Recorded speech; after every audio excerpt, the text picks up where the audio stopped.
పూరి చేసే విధానము, ఒక బౌల్ తీసుకొని మనకు ఒక చిన్న గ్లాస్ మీద వాటర్ వేసుకోవాలి. ఒక అర్ధ స్పూను సాల్ట్ వేసుకుంటున్నాము.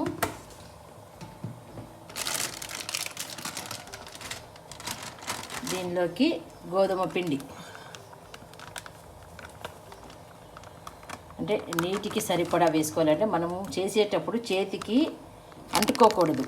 ఇది సరిపడా అంటే మనకి చేతికి అంటుకోకుండా ఉండేమైనా తీసుకొని చూడండి. ఇప్పుడు నీరు తగ్గింది. నీరు తగ్గినప్పుడు కొద్ది కొద్దిగా వేసుకుంటూ కలపాలి.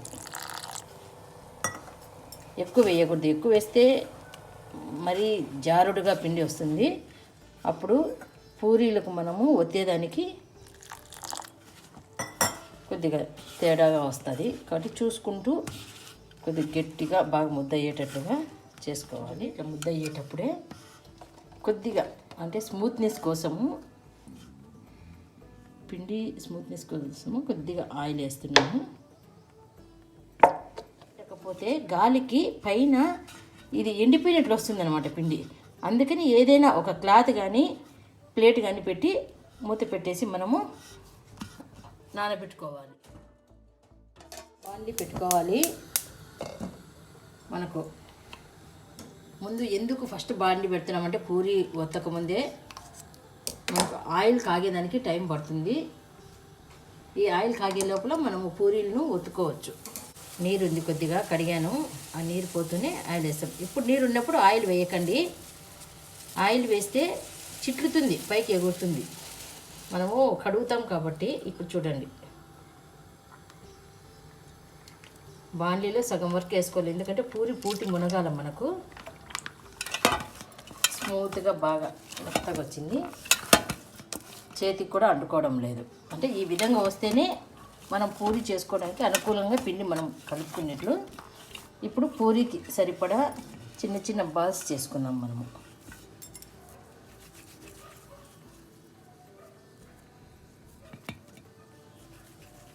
అంటే పూరికి సరిపడా బాల్స్ అనమాట ఇవి. ఈ విధంగా కొన్ని చేసి పెట్టుకుంటూ, అన్నీ ఒకటేసారి చేయను ఎందుకంటే ఆరిపోతాయి అవి.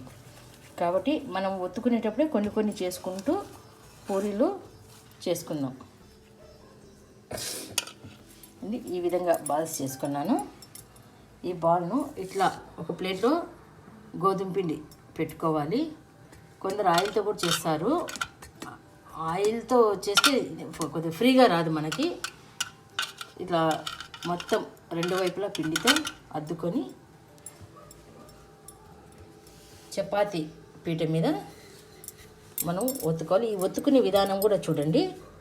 మొదట ఇలా అని ఇలా తిప్పుకోవాలి. అంటే 2 సైడ్స్ ఈక్వల్ రావాలంటే ఇలా 2 సైడ్స్ తిప్పుతూ చేస్తూ రావాలి. అతుక్కుంటున్నప్పుడు కొద్దిగా పిండి కూడా వేసుకోండి, ఇబ్బంది ఏం లేదు.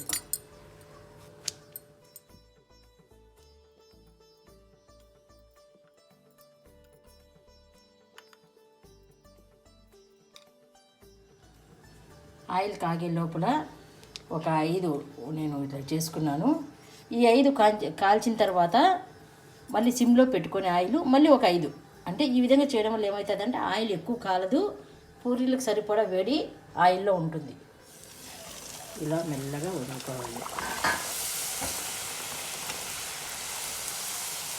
దీనికి ఇట్లా రంధ్రాలు ఉన్నటువంటి కాడ తీసుకోవాలి. లేదంటే పూరి గాలికి కడ్డీ అయినా తీసుకోవచ్చు.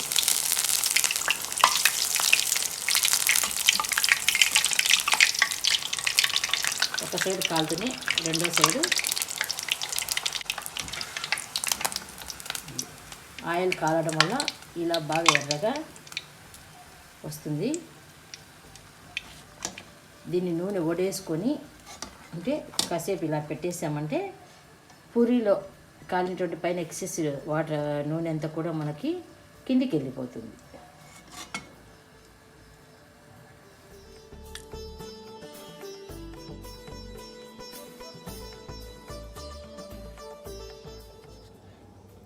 పూరీలు రెడీ. చూడండి, నేను రంధ్రాల బౌల్ తీసుకున్నాను. దీంట్లోకి పేపర్ వేసాను. పేపర్ బదులు టిష్యూ పేపర్ కూడా వేసుకోవచ్చు. ఇది వేయడం వల్ల ఏమవుతుందంటే పూరీలు ఎక్సెస్ ఉన్నటువంటి ఆయిల్ పీల్చేస్తుంది మనకి. దీనివల్ల పూరీలు కూడా ఇలా పొడి పొడిగా వస్తాయి. ఆయిల్ అనేది కనిపించదు చూడండి పూరీలో. ఈ పూరీకి మేము ఈరోజు చికెన్ కర్రీ కాంబినేషన్ చేసి, చికెన్ కర్రీ ఆల్రెడీ మనము మన ఛానల్లో పెట్టాము. దీన్ని మీరు చూస్ చేసుకోవచ్చు. పూరీలతో తిని మీ రుచి ఎలా ఉందో నాకు కామెంట్ చేయండి.